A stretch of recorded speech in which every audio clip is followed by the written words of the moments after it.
enjoy another day at school with all my friends. Hey guys, what's up? Hey Patty, did you hear about the infection going around school? No way, what is it? Pertussis.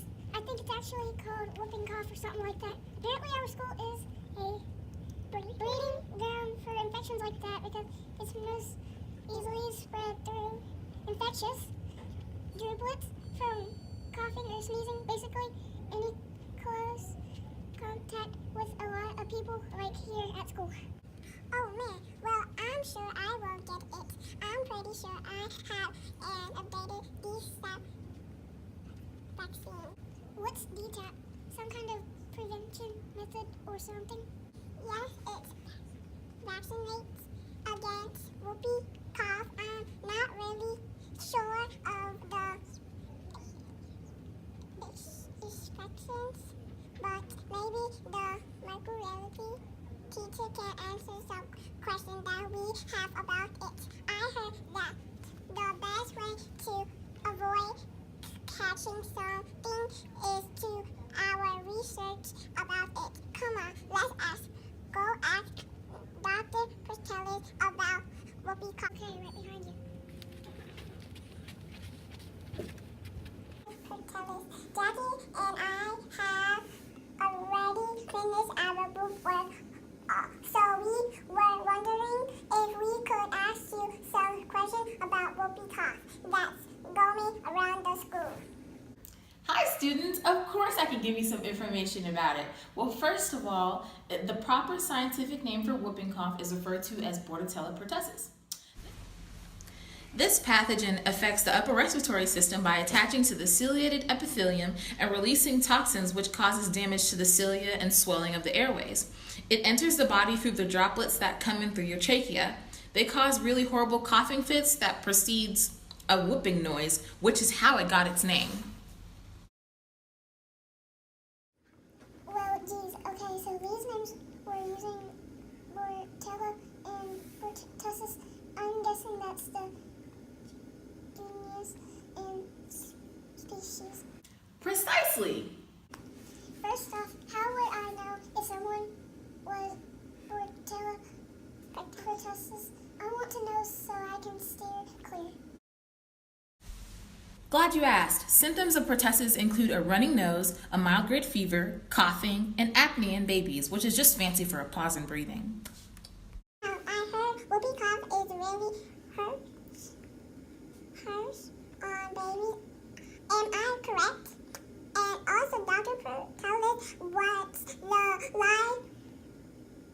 cycle of an infection like this anyway? Whoa, Patty, one question at a time. I'll answer both, don't worry. First off, yes, the babies that have pertussis get the worst of it. I'll just give you the statistics on outcomes for babies and children. During the last couple of years, the occurrence in children have been increasing. The rates have gone from 9% to 13% to 23.5% to 23% in 2006, 2007, 2008, and 2009. And actually, in 2003 to 2007, there were 82 out of 1,000 cases of pertussis. And get this, the biggest proportion of the deaths was 87%, which was in infants. Death and incidence can be really high, and there's a high case of fatality rate of 4% in both developing and developed countries. Oh my sweet baby Jesus. Man, I really wish the entire class was listening to all of this information. It would be really helpful for everyone to be constantly aware of this since it's going around school. Agreed. That actually isn't such a bad idea. Ladies and gentlemen, tune into the conversation. Jackie and Patty are having about whooping cough. I'll start by telling you all this. Bordetella pertussis incubates in its host for 1 to 2 weeks. Then, at the catarrhal phase, begins with acute symptoms and lasts 1 to 2 weeks. The peak of this viral infection occurs during the paroxysmal phase, which lasts 2 to 4 weeks, and then the bacteria dies during the convalescent phase, and the symptoms typically subside within 1 to 3 weeks. Oh, wow. I didn't know it was that complicated. What's the immune response for that kind of infection? I want to at least be confident in my body's own ability to fight off the infection? Well, pertussis bacteria make a lot of proteins that allow it to very efficiently infect the body. Bordetella pertussis bacteria is efficient due to the fact that it avoids being detected by interrupting the normal immune response as much as possible.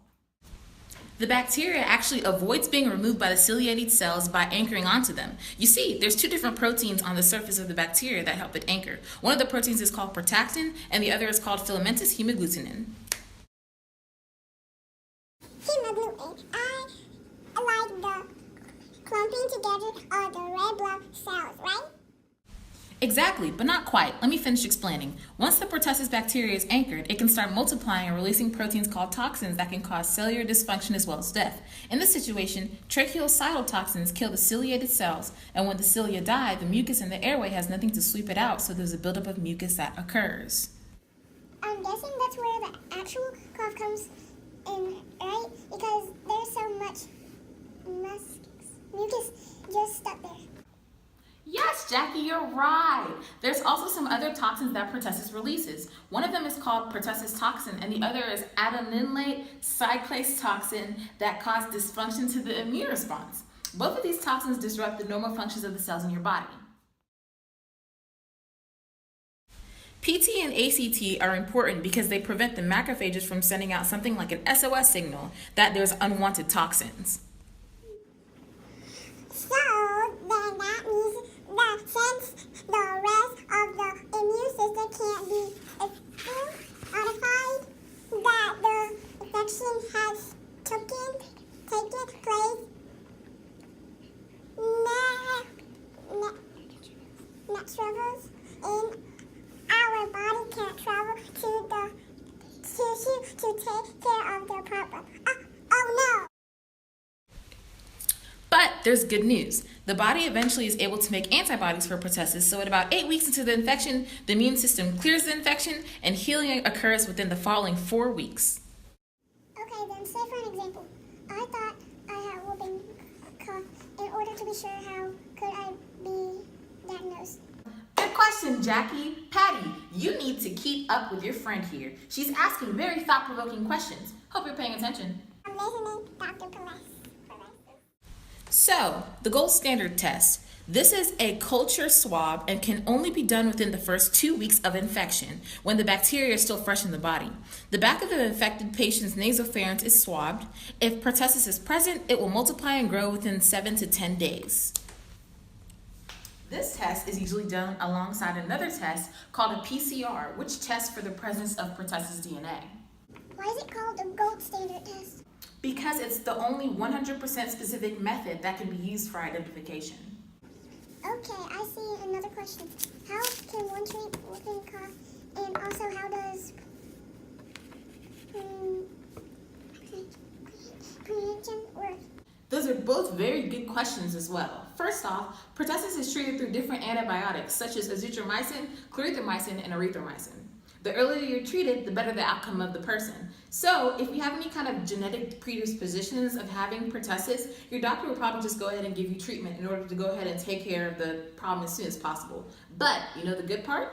The best prevention method is to go get vaccinated. So get vaccinated. The key is to be up to date with your vaccinations. Oh, we will! It sounds horrible. And to be honest, when I go home today, I'm making sure I don't have it. My dog doesn't have it. My lamb. Everybody's getting checked. Ha! Well, for the record, Jackie, Bordetella pertussis is a human bacterium. I don't think animals can be infected, or lamps, or various other reasons. But can you ladies recap to the class everything you learned today about whooping cough? Yes, I'll go first. Pertussis is an infection that affects the upper respiratory system. It is caused by the bacterium Bordetella pertussis, which attach the lining of the lungs and release toxins that damage the cilia and cause it to swell. This is what makes you cough real bad. You can also get a runny nose and a fever. You can be tested to see if you have a pertussis by having the back of your mouth swabbed and cultured. Or there is the PCR test that tests for the pertussis or pertussis DNA. Also, there are 3 stages to the pertussis infection: the Conroe